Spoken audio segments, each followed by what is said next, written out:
Hello and welcome to UPSC Hindi and very good evening to all of you. आज की class मैं evening में record कर रहा हूँ, so very good evening to all of you. अगर आप इसे मॉर्निंग में क्लास को देखें तो वेरी गुड मॉर्निंग। और आज की जो क्लास है इसमें हम इकोनॉमिक सर्वे पे बात करेंगे। और इसको ध्यान रखिएगा कि ये जो इकोनॉमिक सर्वे की क्लास है इसमें हम सारी कुछ चीजें कवर नहीं करने वाले। हम मेन हाइलाइट्स पे बात करेंगे, पहले मैं बोल रहा हूँ, क्योंकि बाद में आप कमेंट करें कि ये तो कंप्लीट ही नहीं किया आपने, इसमें डेटा नहीं दिया बहुत सारा। और आपने जो गवर्नमेंट ने किसी कोई इशू है तो उसको सॉल्व करने के लिए कौन से स्टेप्स फॉलो किए, क्या क्या रणनीतियां रहेंगी गवर्नमेंट की अगले साल के लिए और इस साल के लिए, कैसे इकोनॉमी को ऊपर लेके जाना है, अपनी अर्थव्यवस्था को कैसे मजबूत बनाना है, और कौन कौन से टारगेट्स गवर्नमेंट ने डिसाइड किए हैं, ये सारी चीजें हैं। तो क्या क्या फॉलो करेगी गवर्नमेंट, क्या फॉलो नहीं करेगी, तो वो चीजें हम आगे की क्लासेस में डिस्कस करेंगे, क्योंकि ये इकोनॉमिक सर्वे एक क्लास में मैं नहीं पढ़ाने वाला, क्योंकि इसमें प्रीलिम्स की भी चीजें आएंगी। इसीलिए मैं पहले ही इस क्लास को शुरू करने से पहले ही कुछ पॉइंट्स क्लियर कर रहा हूँ, क्योंकि इससे प्रीलिम्स में भी क्वेश्चंस आते हैं। और मेंस में क्या होता है कि आप डायरेक्ट क्वेश्चंस अगर ना देखें, तो अगर मान लीजिए, क्योंकि लेकिन फिर भी आपको कहीं ना कहीं इस मेंस के क्वेश्चंस में इसका टच जरूर देखने को मिलता है।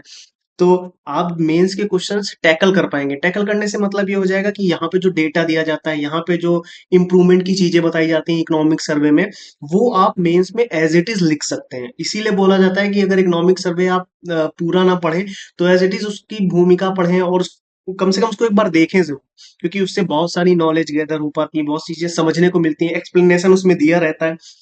तो एक्सप्लेनेशन से क्या हो जाता है कि चीजें समझ आने लगती हैं। जैसे हम यहाँ पे कोई चीज आपको समझाएंगे तो एक्सप्लेन करेंगे तो आपको समझ आएगा। अगर आपने यही चीज इकोनॉमिक सर्वे से अगर पढ़ ली, होता क्या है कि अगर हम उस चीज को इकोनॉमिक सर्वे से पढ़ लें, या किसी, जैसे फॉर एग्जांपल जैसे कोई बुक है और बुक उसका कोई टॉपिक है, वो टॉपिक आपने कहीं से पढ़ा, मान लीजिए आपने किसी के नोट से पढ़ा, तो आपको थोड़ा सा समझ आएगा।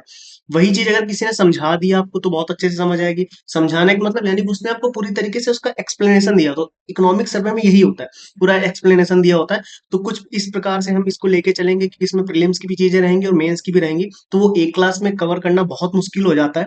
तो इसलिए एक क्लास में उसको कवर नहीं करेंगे, 3 4 या 5 पार्ट्स में लेके आएंगे। लेकिन हाँ, जहां पे डेटा की जरूरत होगी, जो चीज याद करने वाली की याद करने वाली होगी, वो मैं आपको पहले ही बता दूंगा कि हाँ ये याद करने के लिए है, इसको आप पहले ही कवर कर लीजिए, या अपने नोट्स में ऐड कर लीजिए, या एज इट इज स्लाइड्स को अपने सेव करके रख लीजिए रिवीजन के लिए। पहली चीज जो आपको हमेशा ध्यान रखनी है, क्लास पढ़ते वक्त पूरा फोकस आप इस वक्त क्लास पे रखेंगे। ये जो आज की क्लास है ये स्लाइड्स के फॉर्म में मैं पढ़ा रहा हूँ। पहली पॉइंट बिल्कुल ध्यान रखना मन में कि ये क्लास मैं स्लाइड्स के फॉर्म में इसलिए पढ़ा रहा हूँ क्योंकि मैं इसमें हाइलाइट्स पे बात करूंगा कि इस बार की इकोनॉमिक सर्वे के हाइलाइट्स क्या है, गवर्नमेंट किन चीजों पे बात कर रही है, और क्या इंप्रूवमेंट करने का प्लान है उसका। कुछ इन चीजों पे मैं बात करूंगा, कुछ छोटे मोटे डेटा पे बात करूंगा। लेकिन जो इसका नेक्स्ट पार्ट आएगा वो बहुत ही एनालिटिकल होगा, उसमें बहुत सारा डेटा होगा, चीजें याद करने वाली होंगी, चीजें समझने वाली होंगी। ये सिर्फ और सिर्फ एक ओवरव्यू है अगली क्लास का, कि अगली क्लास पे इन एक एक टॉपिक्स पे, जैसे इन्फ्लेशन हो गया, एम्प्लॉयमेंट हो गया, और अब इन्फ्लेशन पे भी सब टॉपिक्स हैं अंदर के। उस एफडीआई पे बात करेंगे, यानी फॉरेन डायरेक्ट इन्वेस्टमेंट पे बात करेंगे, जीडीपी पे बात करेंगे, और बजट पे बात करेंगे, डिफिसिट यानी फिजिकल डिफिसिट यानी राजकोषीय घाटा क्या है, इस पे बात करेंगे, यहाँ पे भी बात करेंगे। लेकिन जब नेक्स्ट क्लास में जाएंगे, जब अगली क्लास इसकी आएगी, जब अगला वीडियो हम इसका लेके आएंगे, उस पे बहुत डीप में हर एक टॉपिक पे गवर्नमेंट ने क्या बोला है, क्या उसका आगे का प्लान है, और आरबीआई क्या बोल रहा है, अदर जो गवर्नमेंट इंस्टीट्यूशन है, ये जो वर्ल्ड के इंस्टीट्यूशंस हैं वो क्या बोल रहे हैं, उनकी क्या रिपोर्ट है इंडिया की इकोनॉमिक ग्रोथ को लेकर, उस पे बात करेंगे। अपने नोट्स क्रिएट करते चलेंगे, क्योंकि एट द एंड हमको एग्जाम में लिखना है और प्रीलिम्स में क्वेश्चंस टैकल करने हैं बस। इकोनॉमिक सर्वे को लेके बहुत सारी चीजें चल रही हैं कि अच्छा नहीं है इकोनॉमिक सर्वे, इंडिया की ग्रोथ नहीं हो रही है, वो सब यहाँ पे नहीं करना है। एट द एंड हमें एग्जाम के लिए तैयारी करनी है, तो एग्जाम के हिसाब से तैयारी करने के लिए आपका फोकस सिर्फ इस बात पे होना चाहिए कि अगर मेंस में क्वेश्चन है तो हम इकोनॉमिक सर्वे से डेटा लिख लें, प्रीलिम्स में क्वेश्चन है तो हम प्रीलिम्स के क्वेश्चंस को टैकल कर लें। इसलिए ये एक हाईलाइट वाला वीडियो है, इकोनॉमिक सर्वे की जो मेजर हाईलाइट्स है उनको हम डिस्कस करने वाले हैं। तो बहुत बेसिक चीज, बहुत बेसिक से स्टार्ट करेंगे, एकदम जीरो से स्टार्ट करने वाले हैं हम इस चीज को। और हिंदी में है, अगर इसकी स्लाइड आप इंग्लिश में लेना चाहेंगे तो मैं उसको इंग्लिश में नेक्स्ट क्लास में प्रोवाइड करा दूंगा। वो इंग्लिश की मेरे पास बनी हुई है, फोन में रखी हुई है। मैंने इसको हिंदी में इसलिए रख ली क्योंकि ये हिंदी के अकॉर्डिंग मैं इसको लेके चलूंगा। तो फोकस करते हैं आज की क्लास पे। अच्छा, ये जो इकोनॉमिक सर्वे है, ये हमारी फाइनेंस मिनिस्टर वित्त मंत्री निर्मला सीतारमन जी ने इसको लोकसभा में पेश किया। और अच्छा, ये 1 फरवरी को आपको याद होगा, 1 फरवरी में इससे पहले एक इंटरिम बजट आ चुका था। क्लियर है, इससे पहले इंटरिम बजट आ चुका था।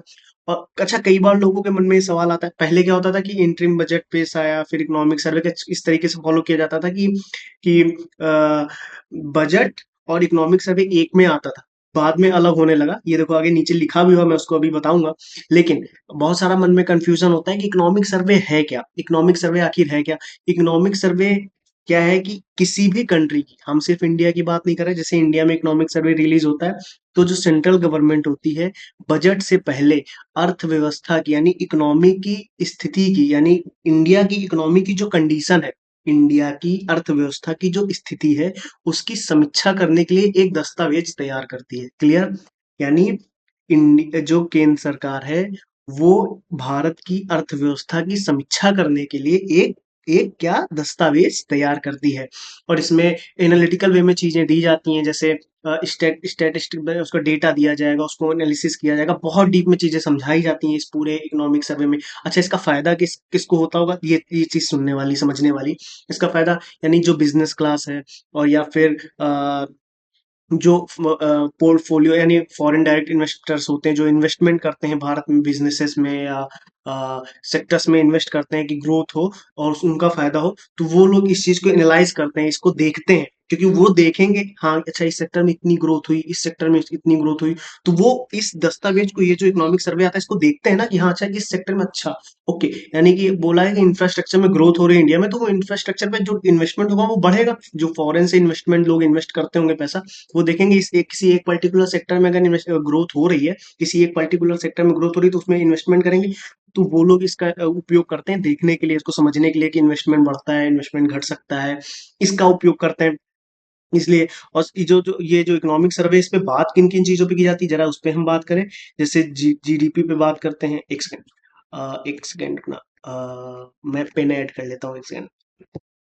हाँ, जैसे जीडीपी पे बात होती है, इन्फ्लेशन पे बात होगी, एम्प्लॉयमेंट पे बात होती है, क्षेत्रीय प्रदर्शन पे बात होगी, और उसके बाद जैसे बजट पे बात होती है, बजट में क्या घाटा हो रहा है, किस पे कितना ज्यादा इन्वेस्ट करना चाहिए, कितना नहीं करना चाहिए, किसको कितना एलोकेट करना चाहिए, नहीं करना चाहिए, उस पे बात की जाती है।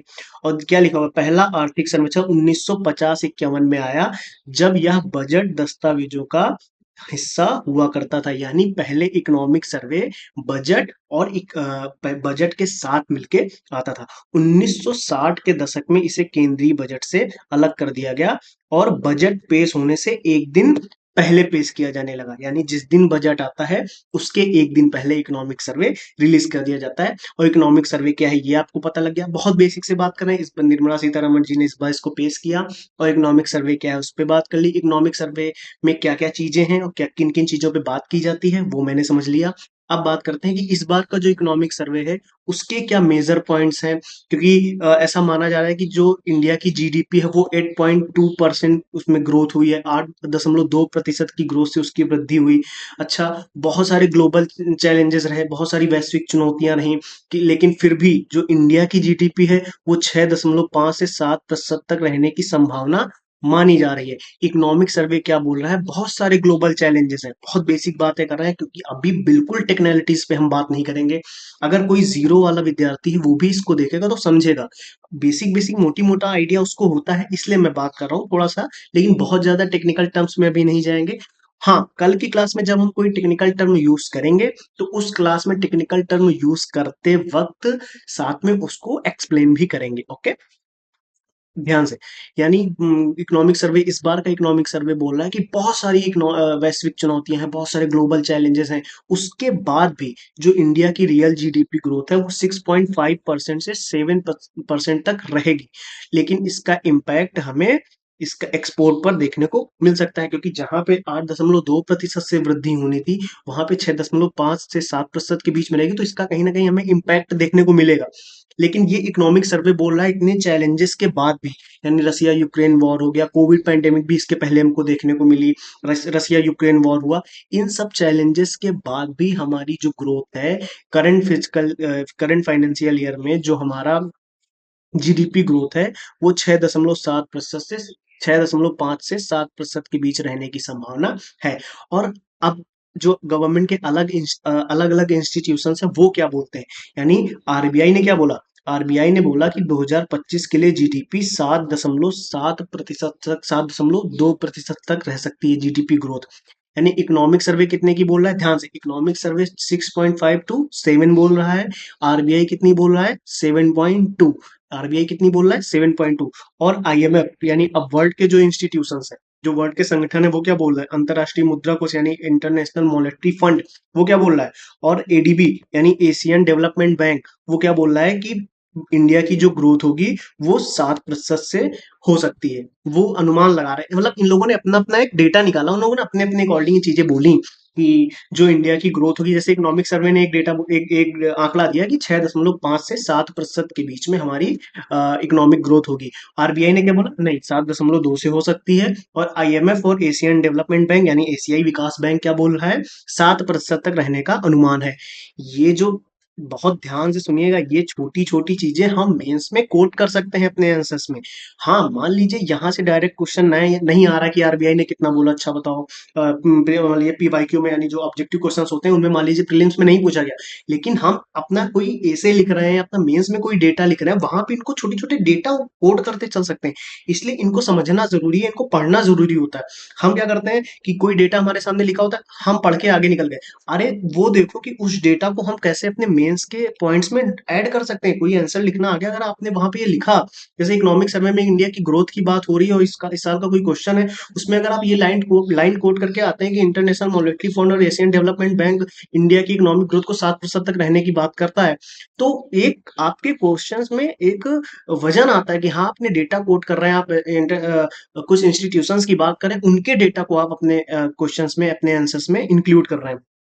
अच्छा, जो बहुत सारा जो टैक्स कलेक्ट हुआ फाइनेंशियल ईयर में इस बार वाले, जो भी टैक्स कलेक्ट हुआ वो 55% डायरेक्ट टैक्स आया, जैसे income tax, for example income tax. अच्छा, ये इनडायरेक्ट टैक्सेस, इनडायरेक्ट टैक्स, ये इकोनॉमी के टर्म्स हैं और ये हम वहां पे पढ़ेंगे जब इकोनॉमिक्स की क्लासें होंगी, या जब मैं कल डिटेल में क्लास, जो भी इसका जो नेक्स्ट वीडियो आएगा उस पर जब डिटेल में क्लास होगी, इकोनॉमिक सर्वे एंड बजट को इंक्लूड कर लेंगे उसमें हम, क्योंकि वो फिर डिटेल में पढ़ेंगे पूरा हम।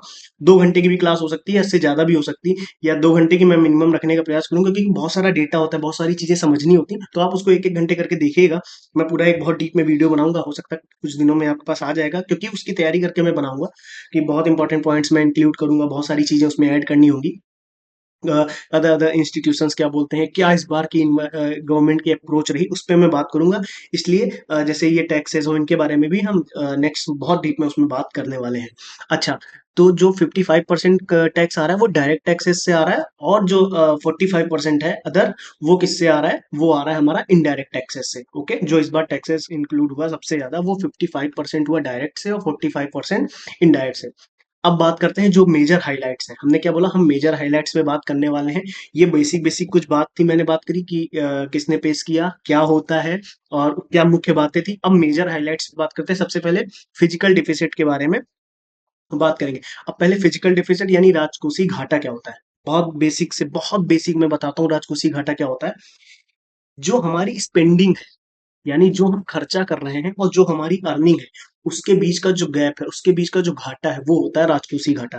अब ध्यान से सुनिए, राजकोषीय घाटा देखो, होता क्या है कि पूरे वर्ल्ड में जो फिजिकल डिफिसिट है वो कंटिन्यू बढ़ता चला जा रहा है। जो डिफिसिट है, गैप, यानी डिफिसिट गैप का मतलब क्या होता है, ऐसा समझिए, यानी आपने खर्चा किया 100 रुपए और आपकी अर्निंग हुई 10 रुपए, यानी घाटा देखो, 90 का घाटा है ना, 90 रुपीज का घाटा है ना, यानी, लेकिन अगर आपने खर्चा किए 100 रुपए और अर्निंग हो गई आपकी 70 रुपीज या 50 रुपीज, तो आपका वो 50 रुपए का घाटा, वो जो 40 रुपए एक्स्ट्रा था वो कम हो गया ना, यानी पहले 90 का घाटा हो रहा था 50 का हुआ ना, यानी जो पहले 90 का घाटा हो रहा था वो 50 का हुआ कि नहीं हुआ, राजकोषीय घाटा के अकॉर्डिंग, क्लियर, उस डेफिसिट के अकॉर्डिंग। तो वही चीज मैं समझाने का प्रयास कर रहा हूँ। तो ये जो घाटा है, ये पूरे वर्ल्ड में कंटिन्यूसली बढ़ता है। हर हर कंट्री का ये डेफिसिट बना रहता है, हर कंट्री का, लेकिन किसी कंट्री का ज्यादा होता है, किसी कंट्री का कम। यानी जो कंट्री की जो गवर्नमेंट को जो अर्निंग होती है, जो गवर्नमेंट के पास पैसा आता है, वो कहीं किसी गवर्नमेंट के पास बहुत ज्यादा आ गया तो उनका जो डिफिसिट है वो कम हो गया। डिफिसिट कम होने का मतलब 100 और जो 90 का, मैं अभी 90 का जो गैप बता रहा था, हो सकता है 10 रुपए का ही रह जाए, यानी 100 खर्चा करे उसकी 90 की अर्निंग हो जाए, सिर्फ 10 रुपए का ही घाटा रह जाए, ये चीज। तो ध्यान से सुनिए कि राजकोषीय घाटा वित्त वर्ष यानी फाइनेंशियल ईयर 2023 में जीडीपी के 6.4% से घटकर फाइनेंशियल ईयर 24 में 5.6% हो गया। यानी जो घाटा था वो फाइनेंशियल ईयर 2023 में 6.4% था और फाइनेंशियल ईयर 2024 में 5.6% हो गया। यानी जो फिजिकल डेफिसिट आपको ये देखिए 2022 एंड 2023 में 6.4% का दिख रहा है, ये क्या हो गया, अब हो गया 5.6%। यानी ये ग्राफ नीचे आता हुआ दिख रहा है, ये ग्राफ आपको नीचे आता हुआ दिख रहा है।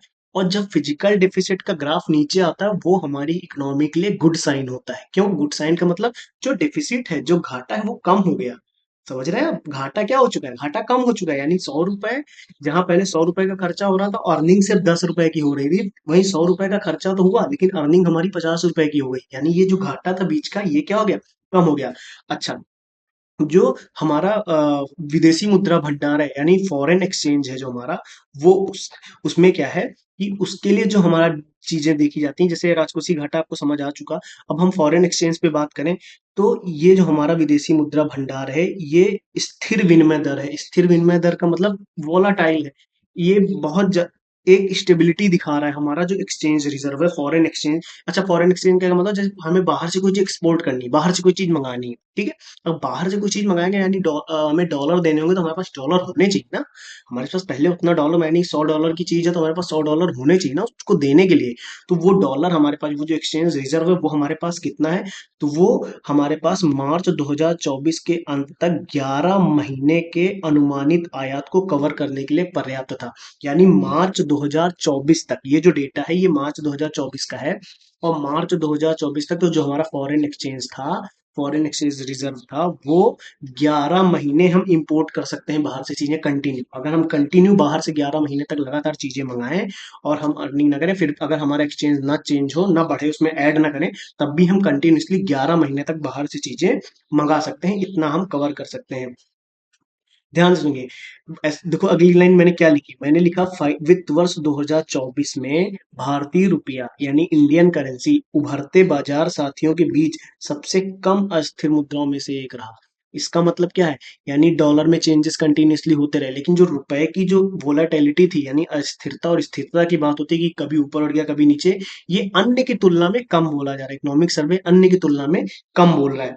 I hope this point is clear, यानी यहाँ तक आपको चीजें क्लियर हो चुकेंगे। फॉरेन एक्सचेंज के बारे में कुछ थोड़ा सा आइडिया हो चुका होगा, राजकोषीय घाटा के बारे में थोड़ा सा आइडिया हो चुका होगा, आर्थिक सर्वेक्षण किस बारे में बात करता है उसके बारे में कुछ चीजें हमें पता लग चुकी हैं। अब हम बात करते हैं रेमिटेंस की, यानी प्रेषण की। रेमिटेंस क्या होता है, यानी जो इंडिया का कोई पर्सन अगर फॉरेन गया, अगर बाहर गया और उसने वहां पे कमाई करके जो भारत में पैसा भेजता है, वो पैसा क्या होता है, रेमिटेंस। वो पैसा क्या होता है, रेमिटेंस। इसलिए मैंने यहाँ पे क्या लिखा, भारत को भेजे जाने वाला धन, भारत को भेजे जाने वाला धन। लाइन पढ़ना बहुत ध्यान, इस लाइन को पढ़ेंगे आप समझ आएगा। सेवा निर्यात के बाद बाहरी वित्त पोषण यानी रेमिटेंस, यानी बाहर से आने वाला पैसा, किसके बाद, सेवा निर्यात यानी सर्विस सेक्टर, यानी सर्विस के बाद, यानी अगर हम सर्विस देते हैं या लेते हैं उसके बाद, ये बाहरी वित्त पोषण सबसे बड़ा स्रोत है। 2024 में 3.7% से बढ़कर 124 बिलियन डॉलर, और 2025 में 4% बढ़कर 129 बिलियन डॉलर तक पहुंचने का अनुमान लगाया गया है इस इकोनॉमिक सर्वे में। क्लियर हुआ कुछ, यानी कि सर्विस सेक्टर के बाद, यानी अगर हम सर्विस किसी को देते हैं, अगर हम सर्विस किसी को दे रहे हैं तो उससे जितना पैसा हमें मिलता है इंडिया को, यानी इंडिया से जो सर्विसेज बाहर दी जाती हैं, जैसे मैंने आपको पढ़ाया, यानी हमने फॉरेन के किसी विद्यार्थी को पढ़ाया तो उसने जो पैसा हमें भेजा, ये मैंने सर्विस दी ना उसको, इसको इसको मैंने उसे सर्विस दी ना। इसके बाद सेकंड नंबर पे ये रेमिटेंस आता है, ध्यान रखिएगा सेकंड नंबर पे। क्यों, क्योंकि भारत में जनसंख्या ज्यादा है, तो ज्यादातर लोग अगर बाहर काम करने गए हैं अगर, तो उस वजह से जो वहां वहां से पैसा जो भारत में भेजते हैं, उसमें सेकंड नंबर पे है सबसे ज्यादा पैसा। और इस बार का इकोनॉमिक सर्वे ये बोल रहा है कि 2024 में 3.7% बढ़ेगा, और तो वो 124 बिलियन डॉलर हो जाएगा। और 2025 में भी बढ़ेगा 4%, 2025 में 4% तक बोला गया है बढ़ने के लिए, वो हो जाएगा 129 बिलियन डॉलर। कितना हो जाएगा, 129, 129 बिलियन डॉलर। और इंडिया में इस लिस्ट में देख लो 100 सबसे ज्यादा है, 120 बिलियन डॉलर सबसे ऊपर है। अब देखो, भारत में सबसे ज्यादा कहाँ से आता है? अच्छा ठीक है, तो मान लिया कि हाँ चलो आपने सर बोल दिया कि भारत में सबसे ज्यादा सेकंड नंबर पे जो भारत में सबसे ज्यादा बाहर से पैसा आता है वो इसके थ्रू आता है, यानी रेमिटेंस के थ्रू आता है। अच्छा, रेमिटेंस के थ्रू कहाँ से आता है? तो जो ऑयल एक्सपोर्ट कंट्री है ना, जो ऑयल एक्सपोर्ट कंट्री है वो भारत में सबसे ज्यादा रेमिटेंस भेजती हैं। भारत को भेजे, ध्यान से पढ़ना, भारत को भेजे जाने वाले धन 120 बिलियन डॉलर तक पहुंच गए। यानी रेमिटेंस ही सिर्फ जो ऑयल कंट्री से आ रहा है वो इतना आ रहा है। और ध्यान से, जो वर्ल्ड बैंक है उसने क्या डेटा बोला है वो भी मैंने नीचे कोट करके रखा हुआ है आपकी स्लाइड में। वर्ल्ड बैंक ने बोला कि भारत सबसे बड़ी प्रवासी आबादी वाला देश है और ये सबसे ज्यादा रेमिटेंस प्राप्त करता है, ये सबसे ज्यादा प्रेषण प्राप्त करता है, यानी बाहर से सबसे ज्यादा पैसा भारत में भेजा जाता है। क्लियर? और अगली अगली अब हम बात करते हैं इन्फ्लेशन रेट पे। इन्फ्लेशन रेट का मतलब क्या होता है? महंगाई कितने दर से कम हुई या महंगाई कितने दर से बढ़ी। यानी जब भी हम इन्फ्लेशन की बात करते हैं तो हम महंगाई की बात करते हैं, और महंगाई कितनी दर से बढ़ी इस पे बात की जाती है। क्लियर? Point clear? महंगाई कितनी दर से बढ़ी। ध्यान से, लिखा हुआ है वैश्विक आपूर्ति और श्रृंखला व्यवधानों, यानी कि जो सप्लाई चेन है, सप्लाई चेन उनमें डिस्टरबेंस हुआ, उनमें रसिया यूक्रेन वॉर हो गया, और इन्वायरमेंट की वजह से मौसम में खराबियां हो गई, कहीं बाढ़ आ रही, कहीं भूकंप आ रहा है, उसकी वजह से भी, उसकी वजह से उनके बावजूद भी, मतलब ये सब इतना हुआ, ग्लोबल सप्लाई चेन पूरी डिस्टर्ब हो गई, और रसिया यूक्रेन वॉर हो गया, उसके बाद भी फाइनेंशियल ईयर 2024 में जो हमारा इन्फ्लेशन का प्रेशर था वो क्या हुआ? कम हुआ। यानी ऐसा माना, इस बार का इकोनॉमिक सर्वे बोल रहा है, हमारा इस बार का इकोनॉमिक सर्वे बोल रहा है कि हमारी महंगाई दर घटी है। देखिए इसको सिर्फ और सिर्फ पढ़ने के बेस पे लेना है। ठीक है, सिर्फ पढ़ने के बेस पे, बिल्कुल हम पॉलिटिकल, हम इस क्लास को पॉलिटिकल एजेंडे के रूप में नहीं देखना चाहते, सिर्फ और सिर्फ पढ़ाई के बेस में इसको लेके चलिए कि फाइनेंशियल ईयर 2023 में औसतन 6.7% के बाद इतना 6.7%, यानी जो इन्फ्लेशन की रेट की बात की जा रही, जो महंगाई कितनी दर से कम हो रही है, सॉरी, महंगाई कितनी दर से बढ़ रही, जो इन्फ्लेशन रेट है हमारा, वो 6.7% के बाद फाइनेंशियल 2024 में 5.4% रह गई। कितनी रह गई? केवल और केवल 5.4%। ये इस बार का इकोनॉमिक सर्वे हमको बता रहा है। क्लियर? ये बात क्लियर हो रही है आपको? और ये भी बोल रहा है कि 36 राज्यों और केंद्र शासित प्रदेशों में से 29 स्टेट्स में 6% से भी कम थी महंगाई की दर। ध्यान से, महंगा इन्फ्लेशन रेट की बात चल रही, मुद्रास्फीति दर की बात कर रहे हैं हम इन्फ्लेशन रेट पे बात कर रहे हैं। ग्लोबल सप्लाई चेन डिसरप्ट हुई, और जो वेदर कंडीशंस भी बहुत, क्लाइमेटिक कंडीशंस भी बहुत बेकार रही, पानी सूखा पड़ गया, बारिश भी नहीं हुई, कहीं ज्यादा बारिश हो गई। इन सब के बावजूद हमारा जो इन्फ्लेशन का जो प्रेशर था वो कम ही रहा। कम क्या रहा? तो क्या बताया जा रहा? अब सिर्फ इतना लिख देना कि हाँ कम रहा, मेंस में आपको लिखना है क्या लिख दोगे? क्या कम रहा? नहीं, आपको डेटा बताना पड़ेगा ना, आपको तो डेटा बताना पड़ेगा।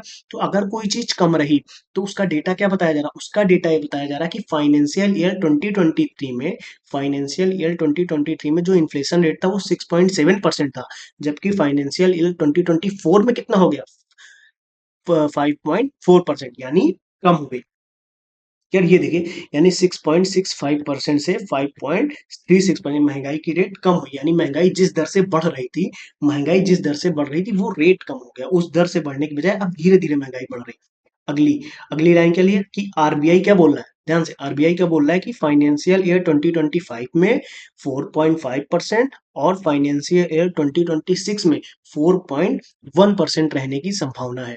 यानी पहली चीज, इतना ग्लोबल सप्लाई चेन डिसरप्ट हुआ, वेदर कंडीशंस बेकार हो गई, उसके बावजूद हमारा इन्फ्लेशन रेट कम हो गया, पहले तो ये बोला गया। अच्छा, कितना कम हो गया?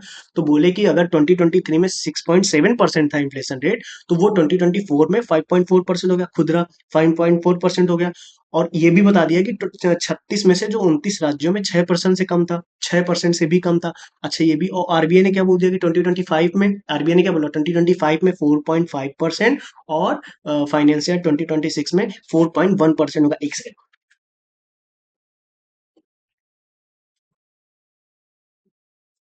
फाइनेंशियल ईयर, अब फाइनेंशियल ईयर 2026 में 4.1% की बात करता है। क्लियर? अब हम बात करते हैं कि पिछले 2 वर्षों में वेदर कंडीशंस भी बेकार रही, वाटर वाटर की स्थिति भी खराब रही, जिसकी वजह से हमारा फसल क्या हुई? खराब हुई। अब देखो, वेदर कंडीशंस खराब होगी तो जाहिर सी बात है हमारी एग्रीकल्चर पे तो इम्पैक्ट पड़ना ही पड़ना है। क्लियर? अभी इन स्लाइड्स को आप देख रहे हैं, बिल्कुल आप पढ़ते चलिए, लेकिन आप सुनने पे भी फोकस करिए ध्यान से। वेदर कंडीशंस खराब होगी, बारिश पे इम्पैक्ट होगा, रेनफॉल पे इम्पैक्ट होगा या रेनफॉल पे इम्पैक्ट होगा या नहीं होगा। उसकी वजह से एग्रीकल्चर पे तो इम्पैक्ट आना है, एग्रीकल्चर पे इम्पैक्ट आएगा। अच्छा, एग्रीकल्चर पे अगर इम्पैक्ट आएगा तो जो फूड की प्राइसेस होंगी उनमें बढ़ोतरी होगी कि नहीं होगी, बताइए। क्लियर। यानी अगर हमारी वेदर कंडीशंस इंपैक्ट हो रही हैं तो क्या हम डायरेक्ट ये बोल सकते हैं, अगर हमारी वेदर कंडीशंस इंपैक्ट हो रही हैं तो क्या हम ये डायरेक्ट बोल सकते हैं कि हमारा जो फूड का प्राइस होगा वो उसमें चेंजेस होंगे, हो सकता है बढ़ जाए, हो सकता है घट जाए। तो अगर खराब हो गया मौसम, बारिश ज्यादा हो गई, फसल में नुकसान हो गया, यानी फसल में अगर क्षति देखने को मिल गई हमको, तो जाहिर सी बात है कि हमारा रेट बढ़ जाएगा, यानी फूड में जो प्राइसेस है उसके फूड प्राइसेस बढ़ जाएंगे। ध्यान से। तो जो फूड में इन्फ्लेशन की रेट देखी गई 2023 में, यानी फूड में इन्फ्लेशन की रेट थी वो 6.6 से बढ़कर 2024 में 7.5% हो गई। ये पॉइंट आपको बहुत इंपॉर्टेंट ध्यान रखने वाला है। क्यों? क्योंकि जहां पे हम पिछली स्लाइड में बात कर रहे हैं कि हमारी इन्फ्लेशन रेट कम हुई, ध्यान से देखिए, हमारी इन्फ्लेशन रेट कम की बात करी गई 2023 में 6.7% की बात कर रहा, सुनिए ध्यान से। 2023 में, फाइनेंशियल ईयर 2023 में, वित्त वर्ष 2023 में 6.7% की बात करता है, 2024 में 5.4% की बात करता है। और साथ में ये भी बोला आरबीआई ने कि 2025 में हम 4.5% तक चले जाएंगे, और और 2026 में 4.1% तक जाएंगे। लेकिन जब हम फूड इन्फ्लेशन रेट की बात कर रहे हैं तो वहां पे क्या बोल रहा है, यहाँ पे इन्फ्लेशन रेट देखो कम दिखा रहा है कि हमारा जो महंगाई की दर है वो कम हुई, जिस प्रतिशत से महंगाई बढ़ रही है वो कम हो रही है। और यहाँ पे क्या दिखा रहा है कि जो हमारा फूड इन्फ्लेशन रेट है वो बढ़ जाए, वो बढ़ गया। 2023 में 6.6% था और 2024 में 7.5% हुआ। क्यों? क्योंकि खराब मौसम, फसल को नुकसान, तो फसल में प्राइसेस में चेंजेस देखने को मिले। क्लियर। अब हमारी जो नेक्स्ट हाईलाइट है वो हमारी है रिजिलियंट इकोनॉमी, यानी लचीली अर्थव्यवस्था। ध्यान से इस लाइन को पढ़ के मैं इस चीज को समझाता हूँ, ध्यान से क्या लिखा हो, ध्यान से पढ़ना। वित्त वर्ष 2024, ध्यान से, पहले तो हम 2024 की बात कर रहे हैं। भारत की जो जीडीपी है उसमें कितनी वृद्धि हुई? 8.2% की, 8.2% की वृद्धि हुई। स्थिर खपत और निवेश मांग में सुधार के कारण भारतीय अर्थव्यवस्था लगातार तीसरे वर्ष 7% से अधिक बढ़ी। लगातार तीसरे वर्ष, यानी हमें कोविड देखने को मिला, रसिया यूक्रेन वॉर भी देखने को मिला, लेकिन जो इंडिया की इकोनॉमी है वो इतनी रिजिलियंट है, इतनी फ्लक्चुएट होती है, मतलब चेंज हो जाती है इतनी आसानी से। बोला जाता है कि इसकी जो खपत है वो इसमें स्थिरता देखने को मिली, और निवेश में जो हमें इन्वेस्टमेंट हो रहा है, जहाँ जो इन्वेस्टमेंट देखने को मिल रहा है उसमें भी हमको सुधार देखने को मिल रहा है। ध्यान से, उसमें भी हमको सुधार मिला। इस वजह से जो हमारी ग्रोथ है, इस वजह से हमारी जो ग्रोथ है वो 7% से अधिक हुई। ये हमारा इस रेजिलेंट इकोनॉमी का एक पॉइंट बोला जा रहा है। और जो हमारा विदेशी मुद्रा भंडार है, वो विदेशी मुद्रा भंडार ऐसा, जैसे मैं पिछले पॉइंट में भी आपको इस यहाँ पे बताया कि 11 महीने का अप्रॉक्स है, तो वही पॉइंट यहाँ पे है कि मार्च 2024 के अंत तक भारत का विदेशी मुद्रा भंडार 11 महीने तक हम इंपोर्ट कर सकते हैं चीजें, इतना हमारे पास है। या फिर ऐसा बोल सकते हैं कि 11 महीने तक हम चीजें इंपोर्ट कर सकते हैं, या 98% अपना डेप्ट दे सकते हैं वापस, 98% तक डेप्ट हम वापस दे सकते हैं, ऐसा भी समझ सकते हैं। स्थिर बैंकिंग क्षेत्र, यानी बैंकिंग क्षेत्र ने दोहरे अंकों की ऋण वृद्धि, कम एनपीए और बेहतर परिसंपत्ति गुणवत्ता के साथ शानदार प्रदर्शन किया। यानी जो एनपीए यानी नॉन परफॉर्मिंग एसेट, यानी बैंक किसी ऐसे को लोन दे दे, बाद में वो जिस कंपनी, मान लीजिए होता क्या है कि एनपीए कैसे बनते हैं, ध्यान से। जैसे बैंक ने किसी को लोन दिया, अब वो लोन तो दे दिया लेकिन वो चीज वर्क ही नहीं करी। जैसे मान लीजिए मैंने कोई कंपनी खोली, मैंने बैंक से लोन लिया, मेरी कंपनी बंद हो गई, अब वो एक नॉन एनपीए हो गया, यानी बैंक अब हमसे पैसा वापस भी तो नहीं ले पा रही, मैं बैंक को जो मैंने लोन लिया वो वापस भी तो नहीं कर पा रहा हूँ, बैंक के लिए तो वो एक ऐसा एनपीए बन जाता है। तो उसके बावजूद हमारा ऐसा माना जा रहा है कि जो हमारा बैंकिंग सेक्टर है वो बेहतरीन प्रदर्शन कर रहा है, ऐसा इकोनॉमिक सर्वे बोल रहा है। ये मैं अभी सिर्फ पॉइंट्स बता रहा हूँ, ध्यान से सुन लेना। ये मैं अभी सिर्फ सिर्फ पॉइंट्स बता रहा हूँ, इसलिए कि हम नेक्स्ट क्लास में इसमें भी बात करेंगे, फॉरेन एफडीआई पे भी बात करेंगे, और इकोनॉमी पे भी बात करेंगे, इन्फ्लेशन रेट पे भी बात करेंगे, रेमिटेंस पे भी बात करेंगे, फिजिकल डिफिसिट पे बात करेंगे, फॉरेन एक्सचेंज रिजर्व पे बात करेंगे। इस पे बहुत डीप में बात करेंगे। ये हम अभी कीवर्ड्स हाइलाइट्स पे केवल बात कर रहे हैं, केवल और केवल हाइलाइट्स पे हम बात कर रहे हैं। ध्यान से इन हाइलाइट्स को आपको ध्यान में रखना है। ठीक है, अगला क्या है कि मुद्रास्फीति में गिरावट, इन्फ्लेशन रेट जो मैंने बोला कि आरबीआई, अब ये ऐसा हुआ क्यों? ऐसा आरबीआई बोलता है कि हमने जो पॉलिसी में चेंजेस किया, यानी नीतिगत हस्तक्षेप, और आरबीआई के जो गवर्नमेंट ने पॉलिसी चेंजेस करी, जो आरबीआई ने अपने तरीकों से, जो आरबीआई की जो रूल्स फॉलो करती है, जो आरबीआई नए नए नियम्स लगाती है, उनके थ्रू ये जो हमारा इन्फ्लेशन रेट है वो कम हो गया। ऐसा इकोनॉमिक सर्वे बोल रहा है कि उनके थ्रू हमारा इन्फ्लेशन रेट कम हो गया। वित्त वर्ष 2024 में खुदरा मुद्रास्फीति 5.4% पर बनी रही, जो कोविड के बाद से सबसे कम है। सकारात्मक अल्पकालिक मुद्रास्फीति दृष्टिकोण, यानी इकोनॉमिक सर्वे क्या बोल रहा है कि वित्त वर्ष 2000, जैसे आप बोला क्या, जैसे ये देखो ध्यान से, आरबीआई को क्या उम्मीद है कि फाइनेंशियल ईयर 2025 में हम 4.5% और फाइनेंशियल ईयर 2026 में 4.1% तक हमारी इन्फ्लेशन रेट रहेगी। क्लियर? ये देखो, यानी फाइनेंशियल ईयर 2025 में 4.5% और फाइनेंशियल ईयर 2026 में 4.1% तक उम्मीद है कि हम इन्फ्लेशन इससे ज्यादा नहीं, इन्फ्लेशन की रेट को इससे ज्यादा नहीं होने देंगे। लेकिन कब? जब हमारा जो मानसून है वो सामान्य रहेगा, ठीक बारिश होगी, ये भी नहीं कि बाढ़ पे बाढ़ आ रही या सूखा पड़ जाए, ऐसा भी नहीं, और कोई बाहरी झटके न लगे कि वॉर, कहीं और कंट्रीज में वॉर हो रहा है, उसकी वजह से इम्पैक्ट तो पड़ता ही है कि पूरा हम एक वैश्विक अर्थव्यवस्था का हिस्सा है, इसकी वजह से इकोनॉमी पे इम्पैक्ट तो पड़ना ही पड़ना है। तो ऐसा माना जाता है कि अगर मानसून सामान्य रहे और कोई बाहरी झटका ना लगे, कोई बाहरी झटका ना लगे, किसी भी तरह का कोई बाहरी झटका हमको ना झेलने को मिले, इस वजह से, इस कारण से जो भी हमारा, जो हमने जो टारगेट सेट किया है, जो हम अनुमान लगा रहे हैं कि जो हमारा ग्रोथ, जो हमारा इन्फ्लेशन रेट है वो 4.5% और 4.1% 2025 और 2026 में, ये एक चेंजेस के अकॉर्डिंग हमको देखने को मिलेगा, तब जब ये ऐसी चीजें नहीं होगी, मानसून हमारा सामान्य रहे और कोई भी बाहरी झटका हमको देखने को ना मिले।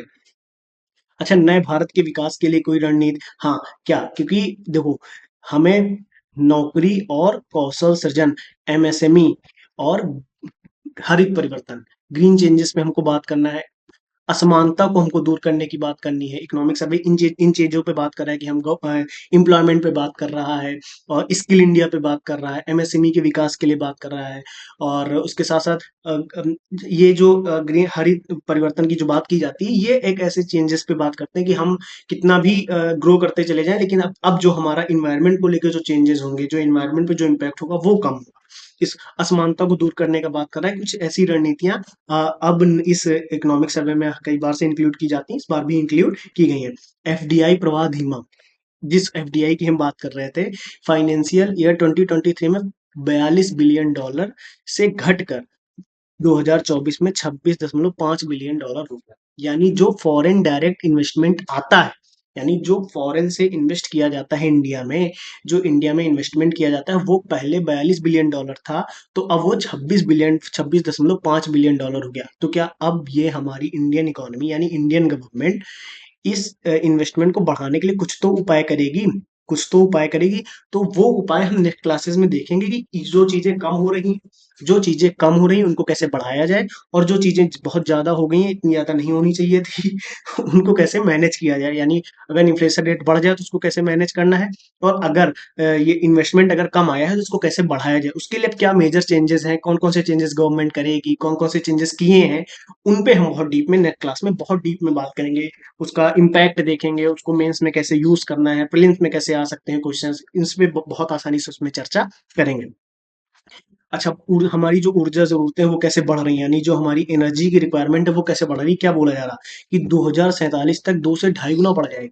यानी अभी हम जितनी एनर्जी कंज्यूम करते हैं वो 2047 तक 2.7% तक बढ़ जाएगी, ऐसा माना जाता है। ठीक है। लेकिन अब क्षेत्रीय प्रदर्शन की अगर बात करें तो पिछले 5 वर्षों में कृषि में सालाना 4.18% की वृद्धि हुई, और 2024 में 9.5% की वृद्धि हुई। सर्विस सेक्टर में 2024 में सर्विस सेक्टर ने 55% का योगदान दिया। यानी कि अगर हम पिछले 5 सालों में बात करें, क्या लिखा हुआ है, अगर हम पिछले 5 सालों में बात करें तो एग्रीकल्चर में 4.18% की हमको वृद्धि देखने को मिली है, और फाइनेंशियल ईयर 2024 में 9.5% की वृद्धि देखने को मिली है हमें। किसमें? 9.5% की वृद्धि देखने को मिली है उद्योग में, उद्योग में। ओके, किसमें? उद्योग सेक्टर में हमको देखने को, उद्योग के क्षेत्र में हमको 9.5% की देखने को मिली। और साथ ही साथ ध्यान से सुन लीजिए, ये आपको होमवर्क मैं अच्छा दे देता हूँ कि आप ये पता करिए कि सर्विस सेक्टर में कितने परसेंट की वृद्धि होती है, कितने परसेंट वृद्धि हुई है। 55% का तो योगदान दिया, 55% का तो इस सर्विस सेक्टर ने योगदान दिया है, लेकिन वृद्धि कितनी हुई ये आपको बताना है, ठीक है। मैं अपने क्लास में उसको कवर कर दूंगा, आप बिल्कुल उसके लिए निश्चिंत रहिएगा। नेक्स्ट क्लास को मैं इस तरीके से फॉर्मेट करूंगा कि इसमें बेसिक तो रहेगा ही, लेकिन उस बेसिक को पहले मैं पूरा एक्सप्लेन कर दूंगा। आज मैं सिर्फ हाइलाइट्स पे बात करूँ कि इन हाइलाइट्स पे इकोनॉमिक सर्वे बात कर रहा है। क्लियर, इन इन हाइलाइट्स पे इकोनॉमिक सर्वे बात कर रहा है, इन पॉइंट्स को एक्सप्लेन कर रहा है, इन पॉइंट्स को इलेबोरेट कर रहा है, उन पे बात कर रहा है। और पर्यटन के बारे में क्या बोलता है कि 2023 में 92 लाख विदेशी पर्यटकों का आगमन हुआ, और जो कि पिछले साल की तुलना में 43.5% की वृद्धि, यानी हाँ, कहीं ना कहीं हमारे टूरिज्म सेक्टर में ग्रोथ देखने को मिली है, हमारे टूरिज्म सेक्टर में हमको ग्रोथ देखने को मिली। भारत आने वाले दशक में सबसे तेजी से बढ़ते बीमा बाजारों में से एक के रूप में उभरने के लिए तैयार है, यानी इन बोला जा रहा है इकोनॉमिक सर्वे में कि इंश्योरेंस सेक्टर, हम इस पे भी बात करेंगे, लेकिन क्या बोला गया है इकोनॉमिक सर्वे में कि इंश्योरेंस सेक्टर बहुत उभरती हुई मार्केट है इंडिया के लिए। और माइक्रो फाइनेंसेस की बात करता है, इसमें भी भारत, इंडिया में ग्रोथ देखने को बोला जा रहा है कि बहुत अच्छी ग्रोथ देखने को मिलने वाली है। अब ध्यान से, एक ऐसा पॉइंट आया जिसपे आप पक्का गुस्सा हो सकते हैं, कि बोला जा रहा है कि बेरोजगारी की दर 3.2% से घटकर 6.7% है। क्या कहना चाहेंगे आप? खैर, कोई कमेंट मत करिएगा इस मामले में, सिर्फ आपको पढ़ाई से रिलेटेड बात ध्यान में रखनी है, किसी को पॉलिटाइज नहीं करना है कि पॉलिटिक्स के रूप में इसको लेके जाएं। बहुत सिंपल सी बात है, इकोनॉमिक सर्वे बोल रहा है कि जो हमारी बेरोजगारी की दर थी, जो हमारी अनएम्प्लॉयमेंट रेट था, वो 3.2% से घटकर 3.2% हो गई, मतलब सॉरी 3.2% तक घट गई है बेरोजगारी की दर, जो जिस रेट से बढ़ रही थी बेरोजगारी, वो 3.2% घट गई, और शहरी क्षेत्रों में 6.7% रह गई। अच्छा, श्रम बाजार की बात करें, जो ईपीएफओ में जो प्रोविडेंट फंड होता है उससे रिलेटेड बात करें, फाइनेंशियल ईयर 19 में 61.1 लाख थे, बल्कि 2024 में 131.5 लाख हो गई। उसमें जो सदस्यता की बात की जा रही है वो 61.1 लाख लोग से 131.5 लाख तक हो चुकी है। ये जो प्रोविडेंट फंड वाला श्रम बाजार होता है। अच्छा, गिग वर्क फोर्स की अगर बात की, अच्छा ये चीज हम वहाँ पे एक्सप्लेन करेंगे एम्प्लॉयमेंट की, क्योंकि ये कुछ टेक्निकल टर्म्स है, ये हम इसलिए अभी यहाँ पे पूरी डिटेल में एक्सप्लेन नहीं कर रहे हैं कि वो कैसे वर्क करता है, कैसे वर्क नहीं करता है। उस क्लास में हम थोड़ा सा एक्सप्लेन करते हुए चलेंगे, क्योंकि ये पूरा इकोनॉमिक सर्वे है, हाइलाइट्स पे बात कर रहे हैं, तो पहले मेजर हाइलाइट्स देखते हुए चल रहे हैं। कुछ इंपॉर्टेंट थे वो मैंने पीछे एक्सप्लेन किए हैं अभी आपको। गिग वर्क फोर्स जैसे फ्रीलांस, जैसे स्विगी एंड जोमेटो पे लोग वर्क करते हैं, वो ऐसा गिग वर्कर होते हैं, जो डिलीवरी बॉय होते हैं। तो उनका क्या बोला जा रहा है कि 2029-30 तक बढ़कर 2.35 करोड़ तक इसमें विस्तार देखने को मिल सकता है हमको गिग वर्कर्स में, ऐसा बोला जा रहा है, इकोनॉमिक सर्वे ऐसा बोल रहा है। और रिजिलियंट इंफ्रास्ट्रक्चर, यानी जो इंफ्रास्ट्रक्चर की बात कर रहा है, जो हमारा इंफ्रास्ट्रक्चर की बात क्या कर रहा है कि विश्व बैंक के लॉजिस्टिक प्रदर्शन सूचकांक में भारत की रैंक 2018 में 44वें स्थान से सुधरकर 2023 में 38वें स्थान पर पहुंच गई। 2018 में जो हमारा इंफ्रास्ट्रक्चर था, उसमें हमारी जो रैंकिंग थी, वो वर्ल्ड बैंक के अकॉर्डिंग 44वें नंबर पे थी, और 2023 में वो हमारी रैंकिंग किस नंबर पे हो गई? 38वें नंबर पे हो गई।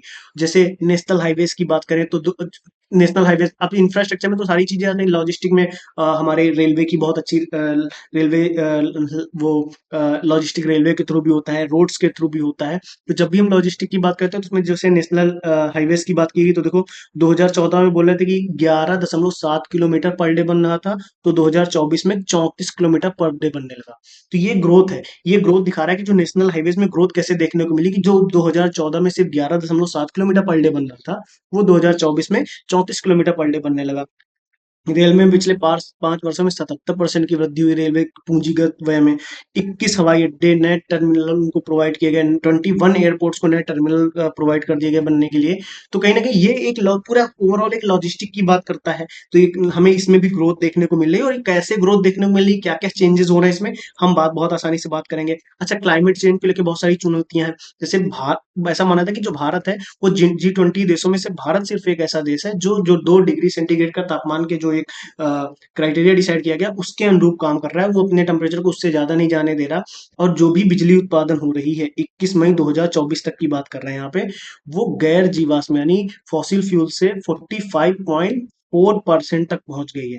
यानी जितना हम बिजली उत्पादन कर रहे हैं, वो फॉसिल यानी सोलर प्लांट्स हो गए, जैसे सोलर के यूज हो रहा है, इनका रिन्यूएबल सोर्सेज जो हम बात करते हैं, गैर जीवाश्म सोर्सेज की जो हम बात कर रहे हैं, 45.4% तक ये पहुंच चुकी है। और भारत में 2019 में जो, देखो, 2019 में जो जीडीपी की बात की गई, उसमें 2005 के स्तर से 33% की वृद्धि 33% तक कम कर दिया उसने अपने उत्सर्जन को। जो जैसे जो कार्बन उत्सर्जन हो रहा है तो 2019 में 2005 की तुलना में 33% तक भारत ने कम किया है। अदर कंट्रीज का क्या है, वो ये इन्वायरमेंट का एक टॉपिक है, ये इन्वायरमेंट में वहां पे अगर आपने डीप में पढ़ा होगा तो इकोनॉमिक सर्वे में बहुत आसानी से आपको समझ आएगा। हालांकि मैं एक काम करूंगा, मैं जब मैं इस क्लाइमेट चेंजेस के बारे में जब नेक्स्ट क्लास में डीप में बात करेंगे कि गवर्नमेंट के क्या चेंजेस हैं और क्या क्या इम्पैक्ट हमको क्रिएट करना है, कैसे क्या चेंजेस करने हैं और क्या हमारे टारगेट्स रहने वाले हैं।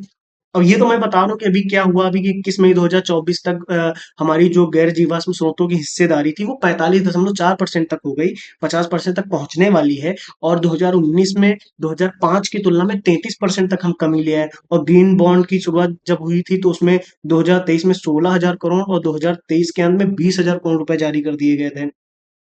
और जब सामाजिक क्षेत्र की फिर उसमें सामाजिक क्षेत्र की बात की गई कि कैसे कल्याणकारी योजनाएं चलानी है हमको, कि अगर 1 रुपए का क्या प्रभाव पड़ता है हमारी समाज पे, किसी भी व्यक्ति पे, इंडिविजुअल पे क्या इम्पैक्ट है, सेवा पे क्या इम्पैक्ट है, शिक्षा पे क्या इम्पैक्ट है, और गवर्नेंस को कैसे डिजिटलाइज करना है कि और ज्यादा से ज्यादा कैसे हम गवर्नेंस को डिजिटाइज कर दें, कैसे उसका डिजिटलीकरण करें कि और ज्यादा से ज्यादा प्रभाव पहुंचे और ज्यादा से ज्यादा लोगों को सुविधाएं उपलब्ध हों। अच्छा, इस बार की इकोनॉमिक सर्वे में मेंटल हेल्थ पे भी बात की गई। मेंटल हेल्थ के बारे में भी हम बात करेंगे बहुत डीप में। उच्च शिक्षा में जैसे हमें देखा गया कि उच्च शिक्षा में इस बार एससी एसटी जो बैकवर्ड क्लास के लोग हैं, उन वो बहुत तेजी से इसमें हमें सामने देखने को मिले हैं। और रिसर्च और डेवलपमेंट में, रिसर्च एंड डेवलपमेंट में जहां अभी तक हम सिर्फ देखो 20 से 25 हजार पेटेंट हम रजिस्टर करते थे, सिर्फ 20 से 25 हजार पेटेंट हम रजिस्टर कर पा रहे थे, वहीं हमने 1 लाख तक पेटेंट रजिस्टर कर दिए हैं। तो ये कहीं ना कहीं हमें बहुत सारे चेंजेस हैं जो इस बार के इकोनॉमिक सर्वे ने हमें दिखाए हैं। हर बार दिखाता है, इस बार भी दिखाए हैं। पहले कम होते थे, इस बार ज्यादा हो गए, फिर कभी कोई चीज बढ़ जाती, कभी कोई चीज घट जाती। तो जो चेंजेस हमको दिखाए हैं हम उन चेंजेस पे स्टडी करेंगे, हम मेंस में कैसे इसको लिख पाए। पहला फोकस मेंस में कैसे लिख पाए इन चीजों को। दूसरा फोकस प्रीलिम्स में अगर कोई डेटा आता है बजट का और इकोनॉमिक सर्वे का तो उसको हम टैकल कर पाए। क्लियर। आगे की चुनौतियां क्या है कि जैसे इस जियो पॉलिटिकल पूरी जियो पॉलिटिक्स में, इस पूरी जियो पॉलिटिक्स के लिए जैसे ग्लोबल वार्मिंग है, क्लाइमेट चेंज है। इसके बाद इसमें कहा गया कि जैसे पूरी लाइन अगर पढ़ूंगा आपको समझ में आएगा, इस चीज को आप पढ़ लीजिएगा। इतनी सारी चिंताएं थी, इतने सारे इम्पैक्ट हुए और आगे भी इनको चेंजेस होने हैं। जियो पॉलिटिक्स में चेंज हो रहा है, क्लाइमेट में चेंज हो रहा है, तो इनके लिए आगे की चुनौतियां क्या रहने वाली हैं। हमारे लिए एक आर्टिफिशियल इंटेलिजेंस हमारे लिए बहुत बड़ी चुनौती के रूप में उभर के सामने आने वाला है कि आर्टिफिशियल इंटेलिजेंस आ गया तो वो क्या जॉब्स पे क्या इम्पैक्ट डालेगा, इकोनॉमी पे क्या इम्पैक्ट डालेगा, एजुकेशन पे क्या इम्पैक्ट डालेगा, सोसाइटी पे क्या इम्पैक्ट पड़ने वाला है उसका, कि बहुत तेजी से क्या प्रभाव पड़ने वाला है, कैसे ग्रोथ हो सकती है, क्या निगेटिव इम्पैक्ट है, क्या पॉजिटिव इम्पैक्ट है। इन पे हम बहुत डीप में बात करेंगे। इकोनॉमिक सर्वे भी इनकी आगे की चुनौतियों पे बात करता है। तो ये रही आज की इकोनॉमिक सर्वे की मेजर हाइलाइट्स। ध्यान रखिएगा, हमने मेजर हाइलाइट्स पे बात करी है। और इन मेजर हाइलाइट्स को आप अगर एक बार दो बार सिर्फ रिवाइज कर लें, क्योंकि इसमें कुछ ना कुछ डेटा है जो आप मेंस में कोट कर सकते हैं। जब इसकी डिटेल्ड क्लास में लेके आऊंगा तब वहां पे हम बहुत डीप में चीजें समझने का भी प्रयास करेंगे और ये भी समझने का प्रयास करेंगे कि मेंस में कैसे लिखना है इनको, मेंस में कैसे यूज करना है इन चीजों को। जो इंपॉर्टेंट होगा उसको मैं हाईलाइट करके दूंगा। और नेक्स्ट क्लास में मैं ये भी फोकस करूंगा कि पीसीएस और यूपीएससी दोनों के लिए डेटा कवर हो जाए। Clear. Thank you for everyone, thank you for watching this, और सब्सक्राइब करिए यूपीएससी हिंदी के चैनल को। और हम इस डिटेल सीरीज को, इकोनॉमिक सर्वे की डिटेल सीरीज को कंटिन्यू करने वाले हैं। Okay. So thank you for watching this.